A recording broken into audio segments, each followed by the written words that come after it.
Je retiens mon souffle.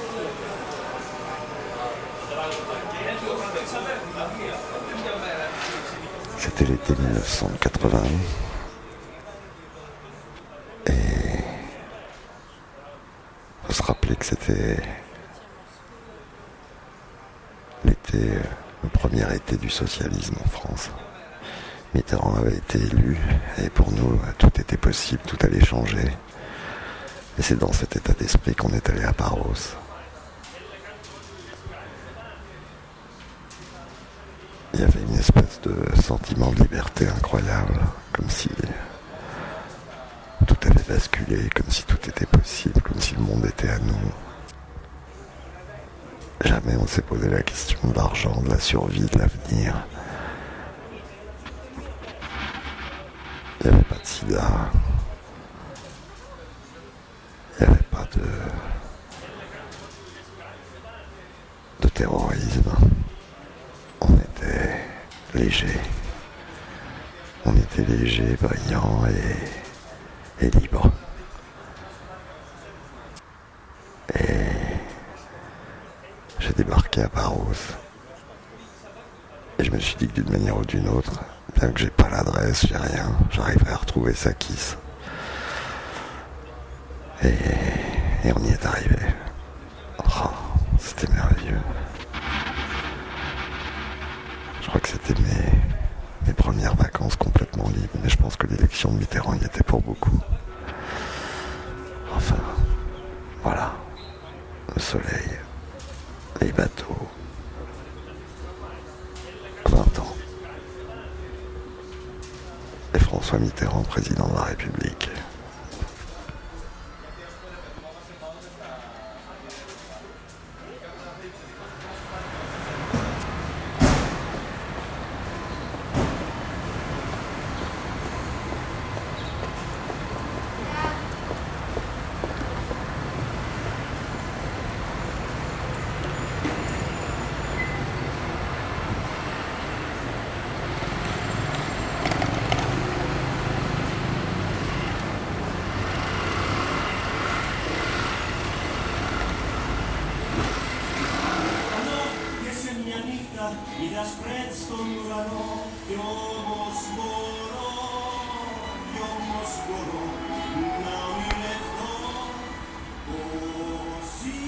Je dois ajouter aussi que Sakis en fait avait un compagnon officiel qui s'appelait Stéphane, que je connaissais bien.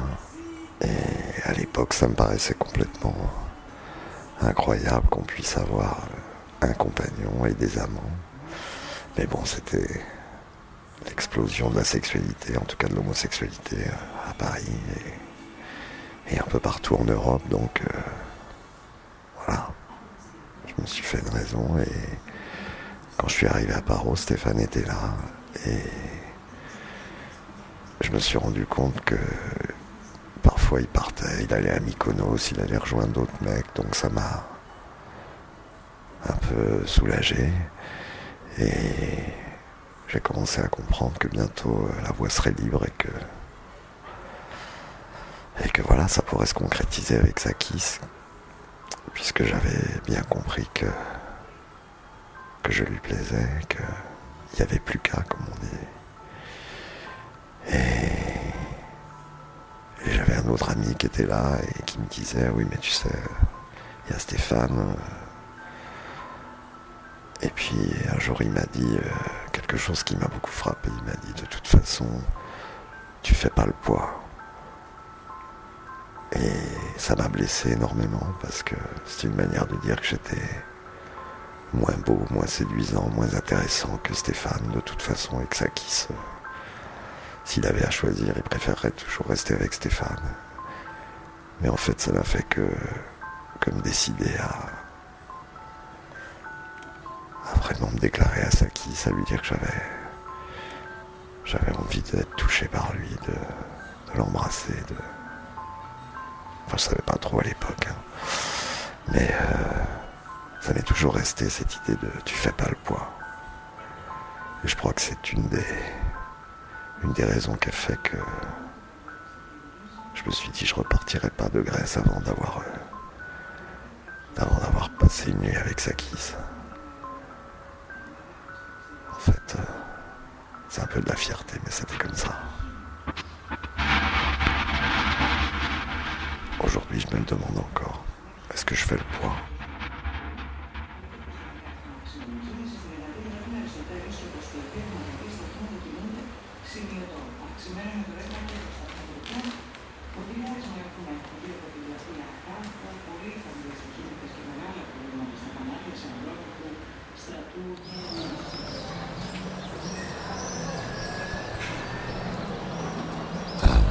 Stéphane, disons-le, l'amant officiel de Sakis vivait déjà aux États-Unis. Et puis, à Paros, il faisait le DJ dans une boîte de lesbiennes. Des lesbiennes allemandes comme ça, très très butch. Et c'était un très bon DJ. Et en fait,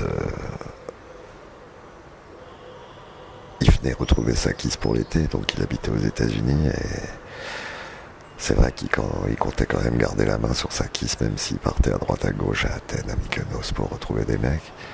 Et ce que je voulais dire, c'est que parmi les clientes de la boîte, il y avait une fille de Berlin et elle avait vraiment tout un sac en plastique plein d'acide. Et elle en distribuait comme ça à tout le monde. C'était des acides pas très forts, mais très très speed. Et tout le séjour à Paros et à Thessalonique a été ponctué de ces prises d'acide. J'ai l'impression que je suis pas redescendu pendant un mois. Et je dois dire que je me souviens qu'un soir à Thessalonique, je marchais sur la promenade avec Sakis. Et on en avait pris chacun 2 ou 3. On était vraiment très très très high, très défoncés. Et on regardait le ciel. Je crois qu'on se tenait par la main ou quelque chose comme ça, mais c'était très très discret parce qu'à l'époque je n'osais pas de toute façon. Et on regardait les étoiles et j'avais l'impression que toutes les étoiles étaient reliées par des petits fils, comme des petites queues de spermatozoïdes. Et c'était incroyable, je voyais toutes les constellations au-dessus de Thessalonique qui faisaient l'amour ensemble, qui se reliaient les unes aux autres. Et c'est une vision, une sensualité incroyable, et de sentir la main de Sakis sur mon épaule au même moment. Là aussi, c'est une espèce de frisson presque métaphysique que j'ai ressenti pour la première fois. Alors je sais pas si c'est à cause des acides ou à cause de Sakis, mais tout ça est lié. Et il n'y a qu'à mon retour à Paris où j'ai commencé à remettre les pieds sur la terre. Et je voulais remercier cette fille, je crois qu'elle s'appelait Jessica, parce qu'avec ses acides, j'ai passé un des moments les plus hallucinés, les plus beaux de mon existence.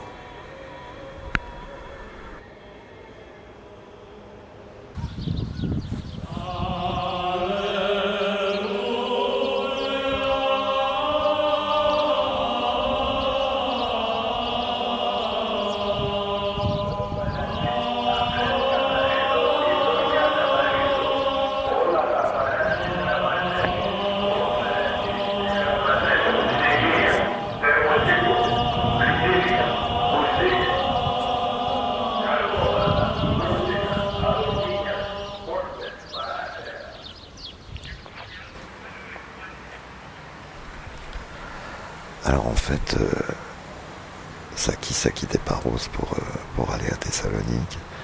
Je pense que c'était pour régler des choses financières avec ses parents ou avec sa banque, je sais plus. Mais je pense aussi que c'était peut-être un peu dans l'espoir que je le rejoindrais. Et là, il n'y aurait plus de Stéphane, il n'y aurait plus de... Enfin, on serait libre de faire ce qu'on voulait, quoi. Même si on devrait habiter chez ses parents, mais ça me plaisait l'idée.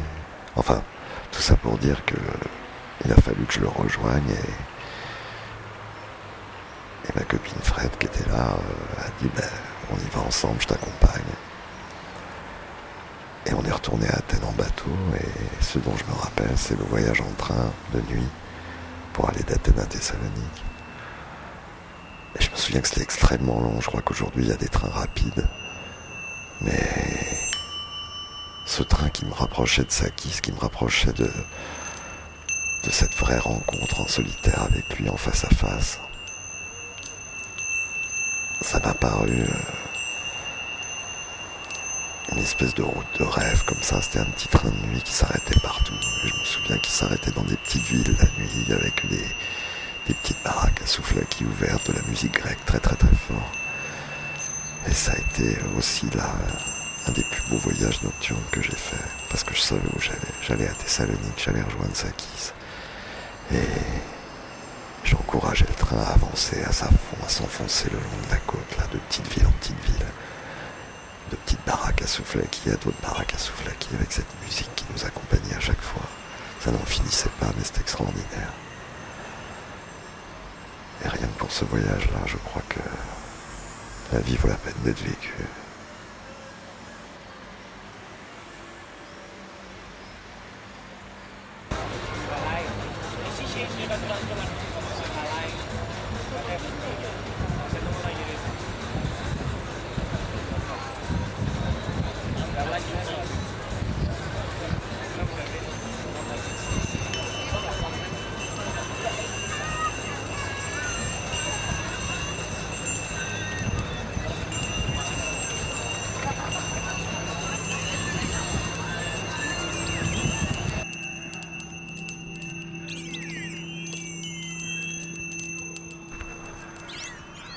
Il faisait très très chaud ce mois d'août là à Thessalonique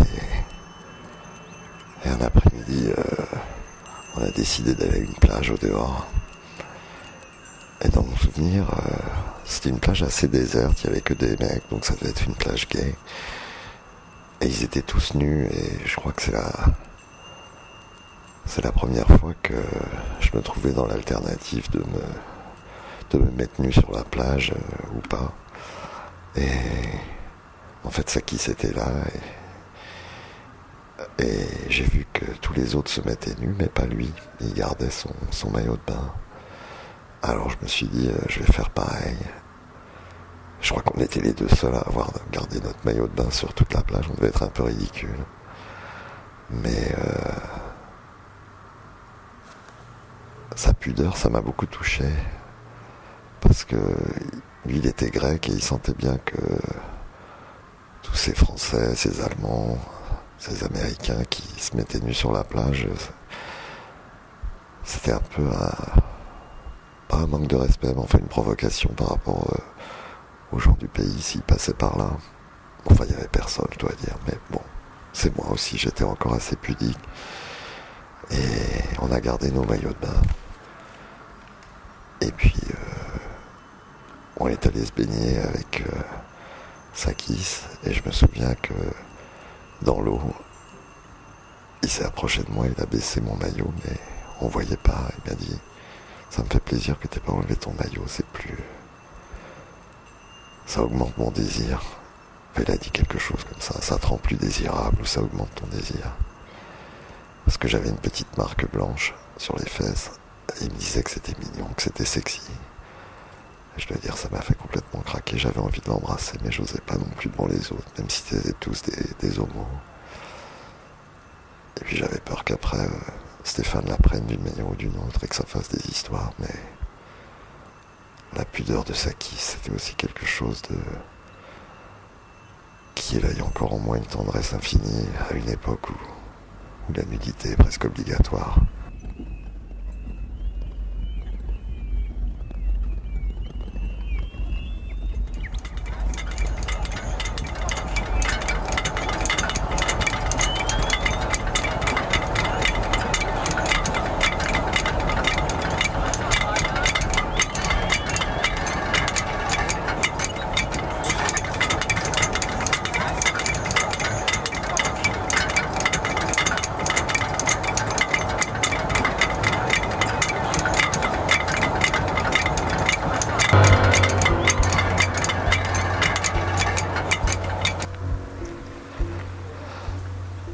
À Thessalonique, le soir, on sortait pas mal et à cette époque, enfin, tout est un peu flou.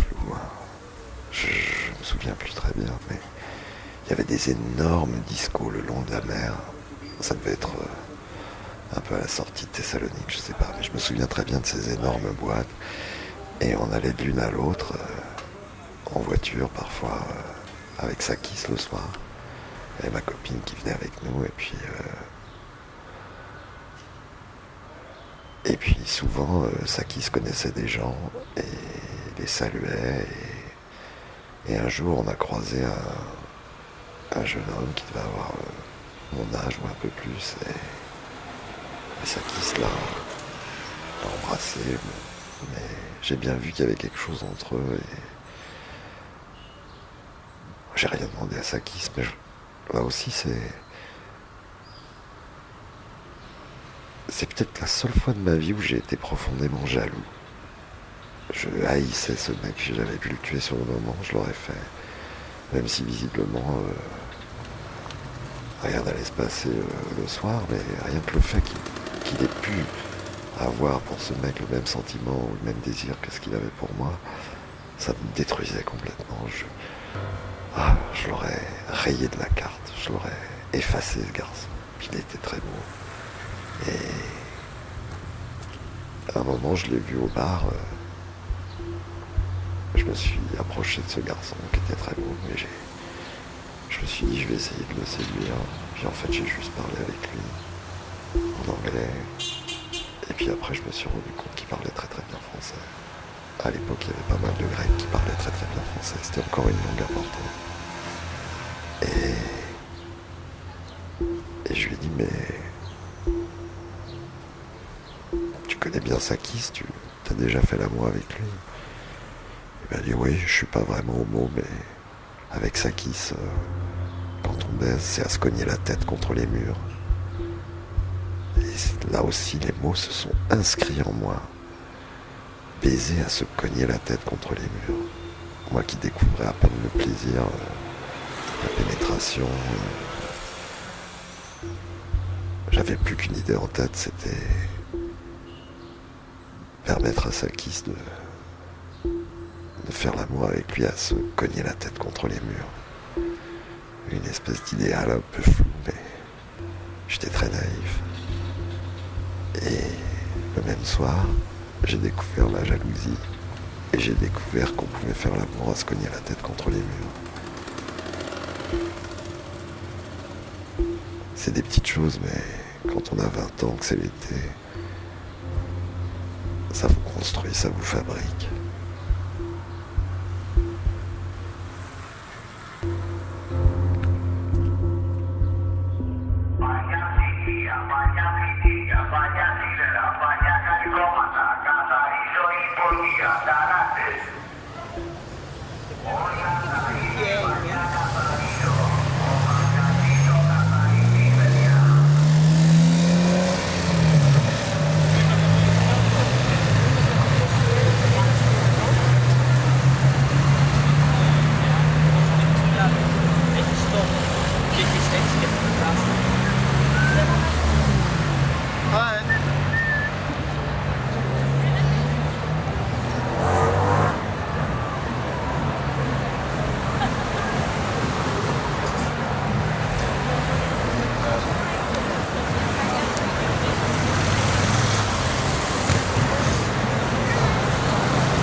Je le connaissais de vue, Sakis, je l'avais vu à Paris.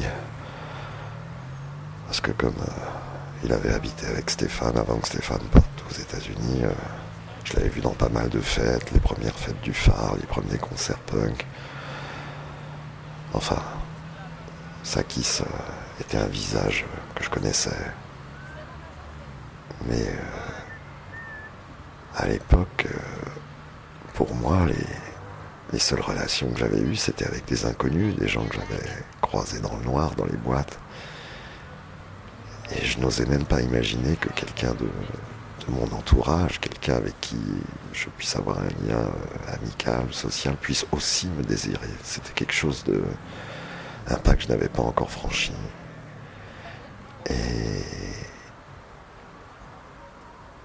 Et on me l'avait déjà dit, Sakis, il t'aime bien, il te regarde, t'as vu comment il te regarde, tout ça, je remarquais rien. Et puis, le 31 décembre 1980, il y a eu un grand concert au Palais des Arts Prolétariens avec des groupes punk, il y avait Lala, il y avait tout ça. Et j'y suis allé, je sais pas, vers 1h du matin. C'était dans le programme des fêtes où on devait passer. Et je suis arrivé, Saki c'était à l'entrée, et il déchirait les billets, c'était un groupe gay qui avait organisé ça, et on lui avait demandé de faire ça. Et donc ça se bousculait pas mal, il fallait payer, je sais plus, à l'époque ça devait être 30 francs pour la soirée, pour le concert. Et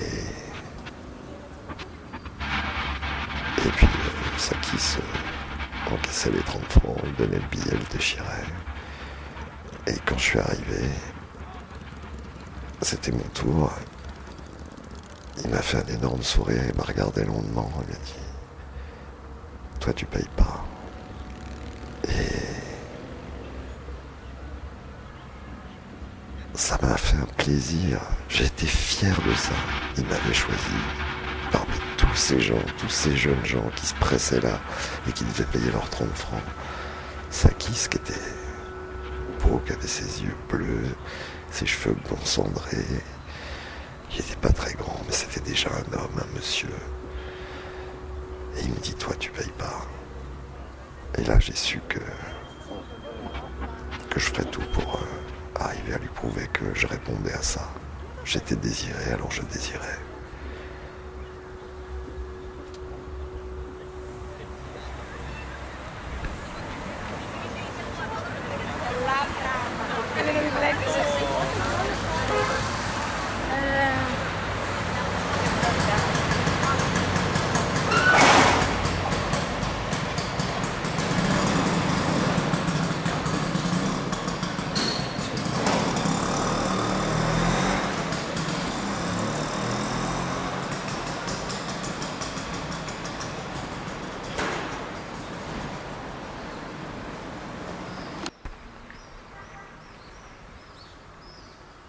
En fait, j'ai revu Sakis un petit peu au retour de Paris, à Paris. Il est venu chez moi. Je suis allé à Montfort-l'Amaury, là où il habitait, chez Stéphane, qui était à New York. On a passé des nuits ensemble, un peu pour reproduire ce qui s'était passé à Thessalonique, mais très vite ça s'est effiloché. J'ai rencontré d'autres gens. Je l'ai un peu oublié, j'ai pris l'habitude qu'on me désire. Et puis j'ai pu revu. Je sais pas s'il était allé à New York, mais je crois pas. Mais bon, il allait retravailler en Grèce, il avait fini ses études. Et en fait, c'est 10 ans plus tard que je l'ai revu. Même 12 ans plus tard. À l'époque, moi je rentrais d'Angleterre, j'étais désintoxiqué, j'allais bien, c'était une vie nouvelle. Je vivais avec Georg à Montmartre. Et puis un jour, par un coup de fil, je sais pas comment il avait retrouvé mon numéro, Sakis m'a téléphoné. Il m'a dit j'aimerais beaucoup te voir. Et j'ai dit bien sûr Sakis, moi aussi j'aimerais beaucoup te voir. Il faut dire que j'étais très amoureux de Georg. Et l'idée de le tromper me venait même pas à l'esprit. C'était impossible.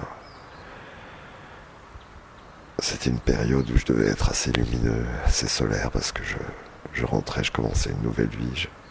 J'étais allé en enfer et j'étais revenu. Et on s'est donné rendez-vous dans le parc de la Villette. À l'époque, c'était assez nouveau, le parc de la Villette. C'était un lieu étrange. Et moi, j'habitais Montmartre. Je me souviens que je suis allé à pied à la Villette. Je suis descendu. Et de loin, j'ai vu Sakis.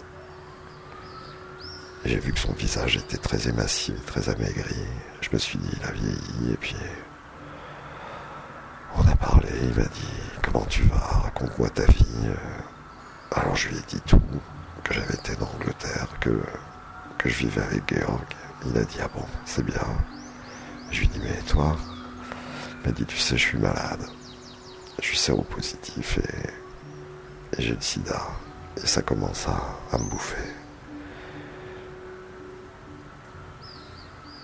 Et moi j'ai fait comme si de rien n'était. Je voulais pas prendre un air catastrophé, mais je l'étais. Surtout qu'à cette époque, on savait que le sida c'était la mort. Il n'y avait pas encore les trithérapies, il n'y avait rien. Et on a marché comme ça. Je lui ai dit comment il s'organisait, je lui ai demandé des tas de choses, qu'est-ce qu'il avait comme traitement. Alors il m'a dit qu'en Grèce c'était très difficile alors qu'il venait à Paris de temps en temps se faire traiter. Il était retourné chez ses parents à Thessalonique, où sa mère l'avait un peu protégé, pris sous son aile. Et à un moment il m'a dit, tu sais, je t'ai vraiment aimé. Pour moi aussi c'était important Thessalonique, il m'a dit. Et 10 ans après, ça m'a secoué de voir que lui aussi ça l'avait marqué. Moi c'était de mes premières histoires, donc c'était normal, mais voilà, qu'il m'avait jamais oublié, que... Et moi qui me sentais à cette époque si fort, si complet, si léger en même temps, de plus être esclave de la drogue, d'avoir rencontré Georg, je lui ai dit, mais tu sais, j'aime Georg, je veux pas faire l'amour avec toi, je peux pas le trahir. Et ce Sakis pour qui j'avais ressenti pour la première fois la jalousie dans la boîte à Thessalonique, c'est aussi par rapport à lui que c'est la première fois que j'ai pas cédé, que je suis resté fidèle à Georg. Mais aujourd'hui je le regrette, parce que finalement on s'est séparés en se disant mais on va se revoir, on va aller dîner, et puis on l'a jamais fait. Et j'ai pas su trop ce qui s'est passé, d'ailleurs je me suis pas trop renseigné, mais j'ai appris sa mort un peu plus tard et je me suis dit mais comment j'ai pu refuser ça? Comment j'ai pu refuser de me laisser pénétrer encore par lui une dernière fois? J'aurais dû le faire. J'ai honte. J'ai honte de m'être économisé, d'avoir regardé à la dépense avec Sakis qui m'avait tout donné 10 ans avant. C'est un peu pour ça que je veux lui élever un tombeau. Je regrette Sakis.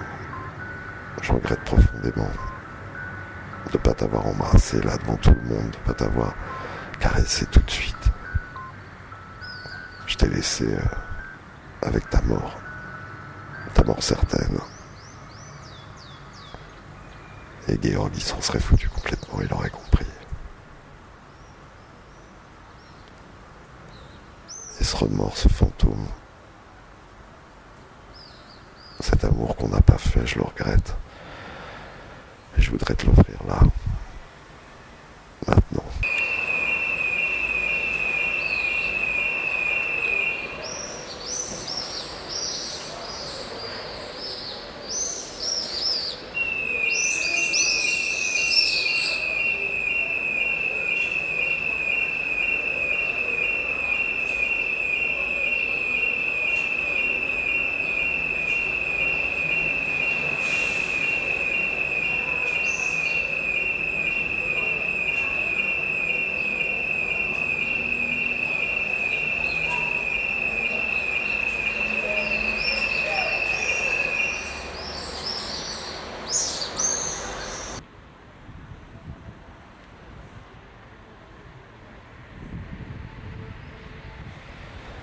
Hier soir en rentrant, j'ai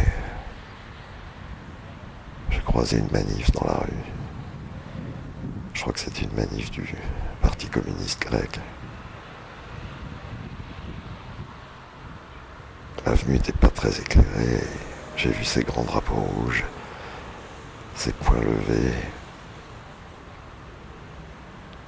Et ce qui m'a frappé, c'est que c'était comme une vision du passé, d'un autre temps. Comme une espèce de scènes d'un musée de cire très théâtral, avec des slogans que je comprenais pas. Beaucoup d'hommes, peu de femmes, tous très beaux, tous le poing levé. Il n'y avait pas beaucoup de monde, il devait être 100, 200.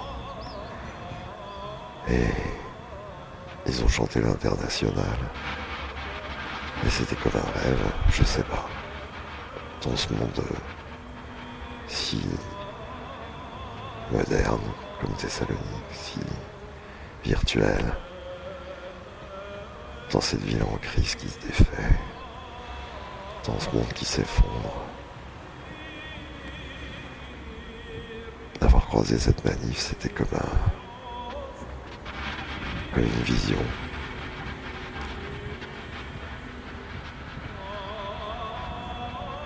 Et j'ai tout de suite repensé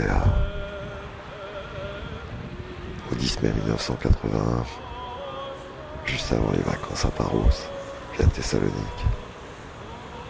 Et que nous aussi on a manifesté le poing levé avec des grands drapeaux rouges.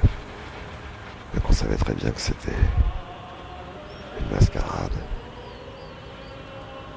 Et il fallait qu'on la fasse, il fallait qu'on joue un rôle.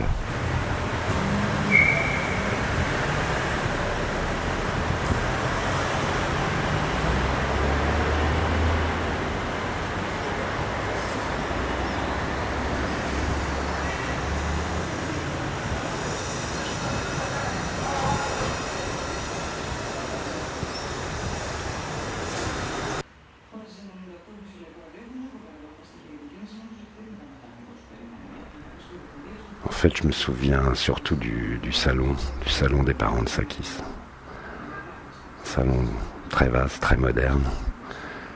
Enfin, moderniste des années 60.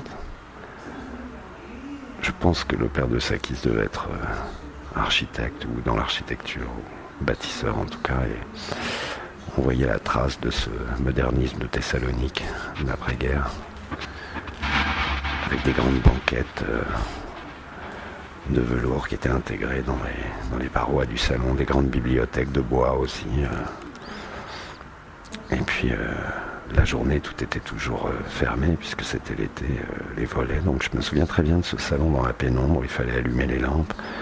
Et puis le soir, on ouvrait les volets pour laisser rentrer la fraîcheur. Et quand on allait dans le salon avec Sakis pendant la nuit, les baies vitrées étaient grandes ouvertes. Et j'entendais Thessalonique qui grondait. Mais retrouver le salon, c'est pratiquement impossible. Je regarde la nuit par les fenêtres éclairées, si je reconnais quelque chose. Mais en tout cas, dans ma mémoire, c'est imprimé complètement, à jamais.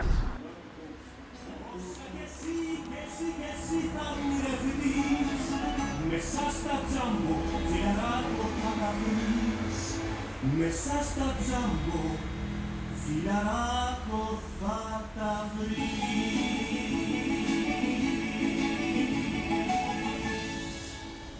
Από τη συγγραφέα του best seller «Η ευτυχία είναι απόφαση», ένα νέο βιβλίο. Κατερίνα Τζαβαλίδου, τα μονοπάτια της ευτυχίας, για να ξεπεράσει την απόφαση και να κατακτήσει από την πραγματική ευτυχία. Κατερίνα Τζαβαλίδου. L'autre soir, il y a eu la projection de mon film à l'Olympion. Et quand je suis arrivé, il y avait pas mal de monde qui se pressait devant. J'étais plutôt content. Et à un moment, je crois qu'il n'y avait plus de place. Et il y avait encore des gens qui se bousculaient devant le guichet, devant la porte du cinéma aussi. Et j'ai vu deux yeux gris qui me regardaient et le beau visage de... Enfin maintenant je sais qu'il s'appelle Constantin. Et je dois dire que même s'il ressemble pas beaucoup à Sakis, ça a été comme s'il réapparaissait une espèce de fantôme. Sauf que maintenant je suis plus âgé que que lui, que Constantin. Aujourd'hui, Sakis, il aurait 60 ans. Mais Constantin, il a l'âge qu'avait Sakis quand je l'ai connu. Moi, j'étais par contre presque encore un adolescent. Enfin, j'avais 20 ans. Et le regard de Constantin m'a touché. C'était un regard plein de déférence, comme ça. C'est vrai que maintenant, je suis le cinéaste, je suis l'auteur du film qu'il voulait voir. Il n'y avait plus de place. Et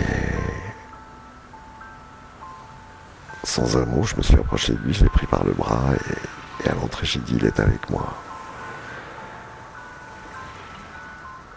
Après la projection, il m'attendait. On parlait en anglais parce que il parle pas le français et moi je parle pas le grec. Et on s'est rien dit, mais je savais qu'il serait là dehors, qu'il m'attendrait. Alors je devais parler à des gens, mais je lui ai dit on se voit plus tard. On s'est pas donné de rendez-vous ni rien, mais évidemment quand je suis allé dans le bar où tout le monde a voulu m'emmener, il était là.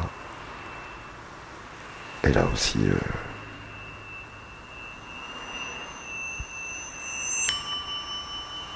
je suis pas rentré avec lui parce que il y avait plein de monde. Enfin, j'étais occupé, je devais parler assez tard avec tous les gens qui avaient organisé l'événement. Mais là, je lui ai donné mon téléphone et puis le lendemain, il m'a envoyé un SMS puis il m'a donné rendez-vous et on a beaucoup parlé. Évidemment, je lui ai jamais raconté l'histoire de Sakis, c'est ce que j'avais vécu à Thessalonique, mais je l'ai laissé parler, il m'a raconté sa vie, il m'a dit que c'était pas facile ici, que malgré tout, la vie d'un homosexuel en Grèce n'était pas forcément simple, surtout à Thessalonique par rapport à Athènes, qui est plus libre, mais il m'a surtout dit qu'il était amoureux d'un homme turc, marié. Et je me suis dit vraiment qu'il cherchait les ennuis et la complication. Mais finalement, à l'époque, quand j'étais tombé amoureux de Sakis, j'avais décidé de concrétiser ma relation avec lui aussi, c'était compliqué. Il y avait Stéphane, il y avait tout ça. Mais de voir que 30 ans après, rien n'est réglé, et que Constantin erre comme ça, à la recherche du grand amour, à Istanbul, ça m'a fait sourire, mais en même temps, ça m'a fait un peu de peine. Je me suis dit que ça avait valu être simple pour Sakis d'être malade du sida ici, à Thessalonique, d'être jugé. Et je crois que sans la protection de sa mère, ça aurait été affreux. Mais qu'en même temps, elle a fait écran entre lui et le monde extérieur. J'aurais voulu raconter tout ça à Constantin, mais c'était difficile. Et puis, j'ai repensé à cette mort que j'ai appris presque par hasard, beaucoup plus tard, dans les années 2000. Et puis à cette mort qui finalement s'est matérialisée, s'est concrétisée. Quand je suis revenu ici et que tout m'a rappelé Sakis, toutes les formes, toutes les rues, tous les visages, le visage de Constantin aussi.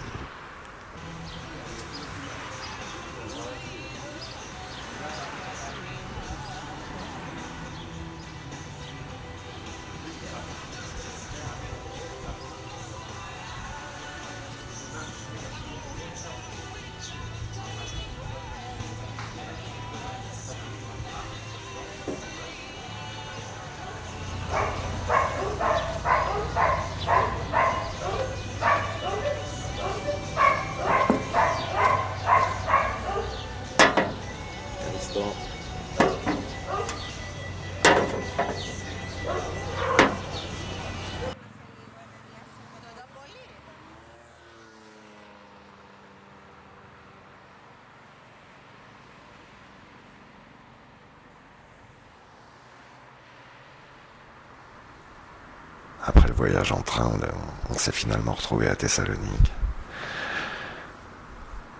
Et j'ai rejoint Sakis assez facilement. J'étais avec Fred toujours et on s'est installé chez lui dans la même chambre avec Frédéric, avec ma copine. Et c'était un peu un alibi, comme si on était un couple d'ados français qui le dépannait. Je me souviens plus très bien de l'appartement, mais je sais que j'avais cette petite chambre avec Fred et que les parents habitaient là. L'appartement était très très grand. Le premier soir, on s'est retrouvés, une fois que tout le monde dormait, dans la cuisine avec Sakis. Moi j'étais en slip et lui il avait un jean, c'est tout. Et on a bu un jus d'orange et puis on parlait pas beaucoup parce qu'il fallait pas faire de bruit. Et on est allé dans le salon et je me souviens qu'il est allé s'appuyer contre le mur du salon comme pour une fouille de police. Et puis c'est moi qui l'ai pénétré, un peu maladroitement d'ailleurs, mais ce qui était incroyable, c'est que tout ça se passait en silence, puisque il fallait pas qu'on réveille les parents. Et j'entendais juste la rumeur de la ville. Les fenêtres devaient être grandes ouvertes, c'était l'été. Et on a continué comme ça 2-3 soirs. Et puis un jour on s'est retrouvés encore très tard, ça devait être vers minuit, dans la cuisine. Et Sakis m'a dit qu'en fait d'habitude c'était lui qui prenait, qu'il aimait bien se faire prendre, mais que malgré tout il voulait essayer et que j'aimerais ça. Enfin moi je me connaissais déjà, hein, c'était pas une nouveauté, mais voilà, j'avais un petit peu peur. Et en même temps, ça me plaisait beaucoup que Sakis me demande ça. Et je me souviens que j'ai fait comme lui, j'ai été dans le salon et puis je me suis appuyé contre le mur. Et Sakis était derrière moi, puis j'ai entendu qu'il allait chercher quelque chose dans la cuisine. Et puis quand il est revenu, j'ai senti qu'il avait mis sur ses mains quelque chose de très très gras, dont il m'enduisait les fesses. Et j'étais un peu inquiet, et je connaissais pas tout ça moi. Et je lui ai dit, mais qu'est-ce que tu fais? Il dit, écoute, j'ai plus de gel, je prends de l'huile d'olive. Je dis, mais attends, de l'huile d'olive, c'est pas possible. Et il m'a dit, c'est un lubrifiant comme un autre. Et il a commencé à essayer de me pénétrer. Ça m'a fait très très mal. Parce que malgré tout, j'avais pas l'habitude. Et une nouvelle fois, je pouvais pas trop faire de bruit. Alors je me retournais vers lui d'un air un peu suppliant. Et il m'a dit, je te fais mal. Et j'ai fait un signe d'affirmation. Il est reparti vers la cuisine et il a encore remis de l'huile d'olive sur mon cul. Et il a ajouté, je suis pas là pour te faire mal. Et je dois dire qu'il l'a dit d'une façon tellement douce, tellement gentille que du coup j'ai plus mal du tout. Je me suis laissé faire et c'était extraordinaire de s'offrir comme ça facilement et qu'en fait c'était dans ma tête que j'étais un peu bloqué, mais comme c'était Sakis, tout s'est bien passé et on a recommencé après comme ça avec l'huile d'olive pendant tout le séjour à Thessalonique, et je dois dire que c'est l'un des souvenirs les plus forts sexuels que j'ai. Et souvent ça me revient quand je vois se pointer la brutalité dans les rapports entre les hommes. La phrase de Sakis susurrée comme ça dans mon oreille, je ne suis pas là pour te faire mal, me revient. Ah, Sakis, c'était tellement important, tellement vital.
J'ai beau essayer de me souvenir, je vois plus où était situé cet appartement dans Thessalonique.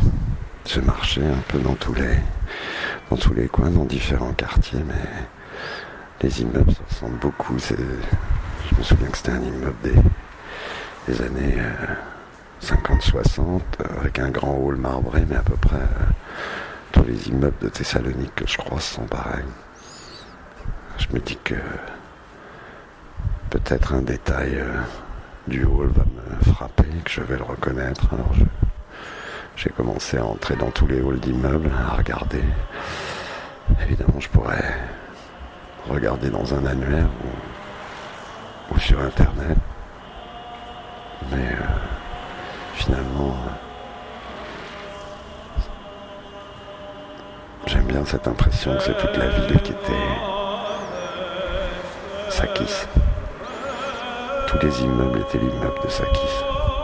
Ils me font tous signe, ils me parlent tous. C'est un peu vertigineux, mais en même temps, ça me rassure.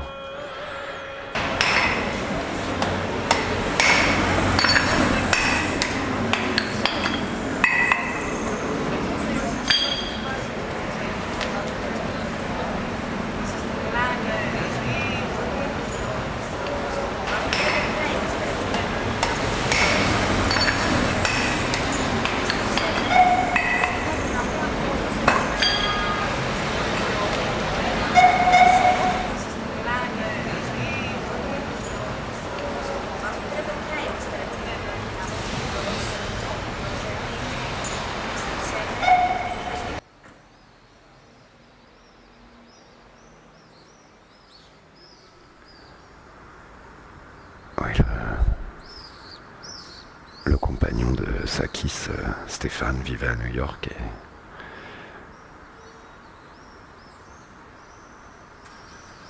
quand j'ai appris que Sakis était malade, j'ai tout de suite compris que il avait probablement attrapé le sida à cause de Stéphane qui rentrait de New York chaque année pour le rejoindre à Paros ou à Thessalonique. Et j'ai pas pu m'empêcher de me dire que si Sakis avait choisi de vivre avec moi, il aurait jamais attrapé le sida. j'essaye de chasser cette pensée.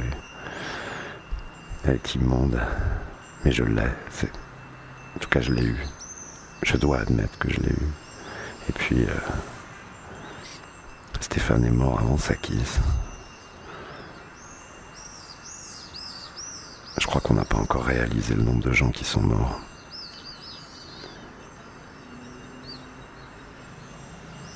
Et peut-être qu'en Grèce, on a réalisé encore moins qu'ailleurs. Je sais pas, mais même en France, c'est encore trop proche. Et il va falloir apprendre à vivre avec cette hécatombe.